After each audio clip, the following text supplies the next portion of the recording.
রাসূলের পদ্ধতিতে সালাত আদায় করুন। তিনি বলেন, সাল্লু কামা রাআইতুমুনি উসাল্লি, তোমরা সালাত আদায় করো যেভাবে আমাকে সালাত আদায় করতে দেখছো। আল্লাহু আকবার বলে সালাত শুরু করবেন। সালাত শুরু করার সময়তে দুই পায়ের মাঝে অর্ধ হাত এক বিঘত মতো ফাঁক থাকবে। স্পষ্ট হাদিস দ্বারা প্রমাণিত নয়। পাশে আর একজন দাঁড়ালে পায়ে পা মিলিয়ে দাঁড়াতে, ভারসাম্য বজায় রাখতে যতটুকু দুই পায়ের মাঝে ফাঁকা রাখতে হয় ততটুকু রাখতে হবে। কিন্তু ওরা বলেছে, ওই যে যারা বলেছে ভোট দাও বুবু জান্নাত পাবা বুবু, ওরা যে বলেছে বুবু ভোট দাও, ওরা কিন্তু বলেছে যে দেখো দুই পায়ের গোড়ালি এভাবে লাগিয়ে রাখিও। কেন লাগিয়ে না রাখলে লজ্জা স্থানের যোগাযোগ মাটির সাথে থাকবে। নাউজুবিল্লাহ, বড় নোংরা কথা বলেছে। সাবধান, মহিলা পুরুষ একই ব্যাপার। ভারসাম্য বজায় রাখার জন্য দুই পায়ের মাঝে যতটুকু ফাঁকা রাখা প্রয়োজন ততটুকু ফাঁকা রাখবেন। আল্লাহু আকবার বলে হাতের আঙ্গুলি জমা জমা করে কাঁধ সামনাসামনি, কাঁধের লতি সামনাসামনি হাত উঠাবেন। এইভাবে থুতনির নিচে নিয়ে আসবেন না, কান ধরবেন না। একাধিক সহিহ হাদিস কাঁধ সামনাসামনি।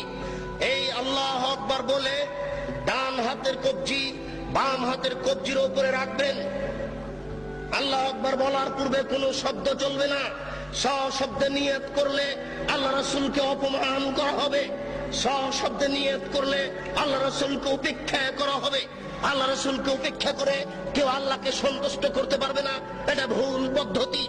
অতএব আল্লাহু আকবার বলার পূর্বে কোনো শব্দ মুখ দিয়ে উচ্চারণ হবে না। জায়নামাজে দাঁড়িয়ে আল্লাহু আকবার বলার পূর্বে কোনো শব্দ মুখ দিয়ে উচ্চারণ হবে না। ডান হাতের কবজি বাম হাতের কবজির উপরে দিতে পারেন, সহিহ হাদিস। আর একটু আগে বাড়িয়ে বাহুর উপরে বাহু দিতে পারেন, সহিহ হাদিস। বুকের উপরে রাখবেন, নাভির নিচে রাখার 3টি হাদিস আছে যা গ্রহণীয় নয়। অতএব বুকের উপরে রাখুন। আপনি বলুন, আল্লাহুম্মা বা'id বাইনি ওয়া বাইনা খাতায়ায়া কামা বা'আতা বাইনাল মাশরিক ওয়াল মাগরিব। হে আল্লাহ, তুমি আমাকে আর আমার পাপকে অত দূরত্বে রাখো, পূর্ব এবং পশ্চিমকে তুমি যত দূরত্বে রেখেছো, পূর্ব এবং পশ্চিম যেমন লক্ষ লক্ষ মাইল দূরত্ব রয়েছে, তুমি আমাকে আর আমার পাপকে অত দূরত্বে রাখো। আল্লাহুম্মা নাক্কিনি মিনাল খাতায়া কামা ইউনাক্কা সাওবুল আবিযু মিনাদ দানাস।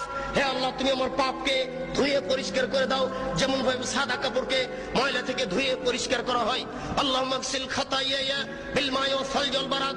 হে আল্লাহ, তুমি আমার পাপকে ঠান্ডা স্বচ্ছ পরিষ্কার পানি দিয়ে ধুয়ে পরিষ্কার করে দাও। আউযু বিল্লাহি মিনাশ শাইতানির রাজিম। মারদুদ বিতাড়িত শয়তান থেকে পরিত্রাণ চাচ্ছি। বিসমিল্লাহির রহমানির রহিম। পরম দাতা দয়ালুর নামে আরম্ভ করছি। আলহামদুলিল্লাহি রাব্বিল আলামিন। বিশ্বজগতের প্রতিপালকের প্রশংসা। আর রহমানির রহিম, তিনি হচ্ছেন পরম দাতা দয়ালু। মালিক ইয়াউমিদ্দিন, তিনি হচ্ছেন বিচার দিনের মালিক। ইয়াকা না'বুদু, একমাত্র তোমার ইবাদত করছি। ওয়া ইয়াকা নাস্তাইন, একমাত্র তোমার নিকটে সাহায্য চাই।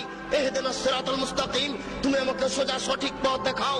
সিরাতাল্লাযিনা আন'আমতা আলাইহিম, ওই পথ তুমি দেখাও যে পথ সহজ সরল সঠিক। যাদের প্রতি তুমি দয়া করেছো, অনুগ্রহ করেছো, তাদের পথ তুমি দেখাও। গায়রিল মাগযুবি আলাইহিম ওয়ালাজ যালিন, যারা ভ্রান্ত, যাদের উপরে তুমি অসন্তুষ্ট হয়েছো, তাদের পথ তুমি দেখাও না। এরপরে বিসমিল্লাহির রহমানির রহিম, পরম দাতা দয়ালুর নামে আরম্ভ করছি।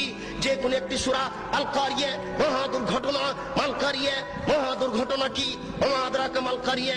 হে নবী, আপনি কি বলতে পারেন মহা দুর্ঘটনা কি? ইয়াউমা ইয়াকুনুন নাসু কাল ফরাশিল মাবসুস, যেদিন মানুষেরা কীট পতঙ্গের নয় বিক্ষিপ্ত হয়ে পড়বে। ওয়াতাকুনুল জিবালু কালাইহিল মানফুস, যেদিন পাহাড়গুলি ধুলিত তুলার নেই একবারে বিক্ষিপ্ত হয়ে আকাশে উড়ে যাবে। ফাম্মা মান সাকুলাত মাওয়াজিনুহু ফাহুয়া ফি শাতির রাজিয়া, যার নেকির পাল্লা ভারী হবে তার জীবিকা নির্বাহ অতীব সুখ স্বাচ্ছন্দ্যময় হবে। ওয়াম্মা মান খাফফাত মাওয়াজিনুহু ফাউম্মুহু হাবিয়া, যার নেকির পাল্লা হালকা হয়ে যাবে তার থাকার জায়গা হবে অতীব গভীর গহ্বর জাহান্নাম। ওমা আদরাকা মা হিয়া, হে নবী, আপনি কি বলতে পারেন গভীর গহ্বর সেই জায়গাটি কি? নারুন হামিয়া, তা হচ্ছে জ্বলন্ত উত্তপ্ত আগুন। এই বলে আল্লাহু আকবার বলে হাত খুলে দিয়ে ওই পর্যন্ত উঠাবেন। হাতের আঙ্গুল জমা জমা থাকবে, আঙ্গুলের মাথা আকাশমুখী থাকবে, আঙ্গুলের তালু পশ্চিমমুখী থাকবে। এই বলে আপনি রুকুতে চলে যাবেন। হাত দুটি রডের মতো সোজা হয়ে থাকবে, আঙ্গুলগুলি খোলা খোলা থাকবে। কোমর থেকে সামনের ওজন হাতের উপরে থাকবে, হাত দুটি রডের মতো সোজা হয়ে থাকবে। আপনার এই কোমর থেকে এই সামনের অংশ একেবারে সোজা হয়ে থাকবে। এই পিঠের লম্বা হাড়, মাথা উঁচু হবে না, মাথা নিচেও হবে না। একাধিক সহিহ হাদিস আঙ্গুল খুলে খুলে রেখে আপনি বলবেন সুবহান রাব্বিয়াল আযীম, উঁচু আল্লাহর পবিত্রতা বর্ণনা করছি। যতবার ইচ্ছে, 3 বারের হাদিস ঠিক নয়, 10 বারের হাদিস ঠিক নয়।